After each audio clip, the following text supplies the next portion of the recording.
नमस्कार दोस्तों, हमारे YouTube चैनल आस्तिक संसार में आपका स्वागत है। अगर वीडियो अच्छा लगे तो लाइक, शेयर, सब्सक्राइब अवश्य करें। धन्यवाद। तो आइए सुनते हैं आगे की कथा। तो आइए हलषष्ठी माता की छठी कथा प्रारंभ करते हैं। प्राचीन काल में सुभद्र नामक एक राजा थे। उनकी पत्नी का नाम सुवर्णा था। उनके हस्ती नामक एक प्रतापी पुत्र थे जिसने अपने नाम से हस्तिनापुरी बसाई थी। एक दिन राजा का लड़का अपनी धाय माँ के साथ गंगा स्नान को गए। वहाँ उन्हें एक वाह ने निगल लिया। यह सुनकर सुवर्णा अत्यंत दुखी हुई और क्रोध में धाती के पुत्र को भाड़ में धधकती अग्नि में डलवा दिया। धाती पुत्र शोक में निर्जन वन में जाकर एक शिव मंदिर में जाकर शिव पार्वती तथा गणेश जी की उपासना करने लगी। वह प्रतिदिन धान तथा महुआ खाकर समय बिताती थी। व्रत के प्रभाव से भाद्रपद कृष्ण पक्ष के एक दिन उनका लड़का अग्नि से निकल आया।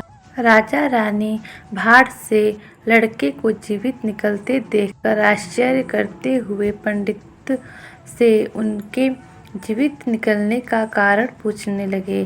तभी इस रहस्य को बताने के लिए शिव जी की आज्ञा से दुर्वासा ऋषि वहां पर आए। राजा रानी ने उनका स्वागत किया और लड़के के जीवित निकलने का रहस्य पूछा। दुर्वासा ऋषि बोले, हे राजन, इस धात्री ने वन में नियम पूर्वक श्रद्धा से भगवान शंकर, पार्वती, गणेश तथा स्वामी कार्तिकेय का पूजन किया है। इसके प्रभाव से ही इनका लड़का जीवित हो गया। आप भी यह व्रत किया करें। राजा रानी दुर्वासा ऋषि को विदा करके धात्री पुत्र के पास गए। उन्हें वहां कुश पर बैठे पलाश के नीचे शिव जी का पूजन करते देखा तो उन्होंने अपनी माँ धाती से मिला दिया। धाती ने राजा को बताया कि आपसे भयभीत होकर जिस दिन से मैं वन में आई थी तब से केवल वायु भ्रमण करते हुए शंकर भगवान, पार्वती, गणेश जी तथा कार्तिकेय के पूजन में लगी रहीं। एक दिन रात्रि में शिव जी ने स्वप्न में कहा कि तुम्हारा लड़का जीवित है क्योंकि तूने श्रद्धा सहित व्रत पूजन किया है। तुम्हारी रानी भी इस व्रत को करे तो उनका भी लड़का जीवित हो जाएगा तथा उनके और भी लड़के होंगे। यह सुनकर राजा रानी ने श्रद्धा भक्ति सहित इस व्रत को किया, जिसके प्रभाव से राजा का लड़का गाह के मुंह से भी जीवित निकल आया। फिर व्रत के प्रभाव से राजा के और भी पुत्र हुए और उनके राज्य में सुख शांति हो गई। उनके राज्य में सब लोग माता हलषष्ठी का व्रत करने लगे। इन कथाओं के अनुसार देवकी ने नारद जी से तथा युधिष्ठिर ने श्री कृष्ण जी से पूछा कि इस व्रत का विधान क्या है। तब नारद जी ने देवकी से तथा श्री कृष्ण जी ने युधिष्ठिर से कहा कि भादो मास की कृष्ण पक्ष की पंचमी के दिन यह व्रत का संकल्प कर दिन में एक बार भोजन करें तथा छठ के दिन घर की सफाई कर आंगन में गोबर से लीप कर शुद्ध करें।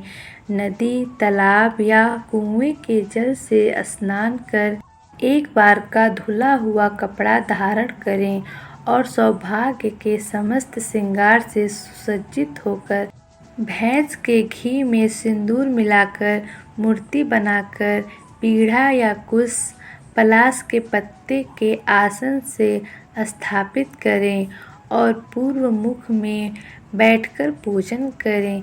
पूजा के स्थान पर बच्चों के खिलौने रखें।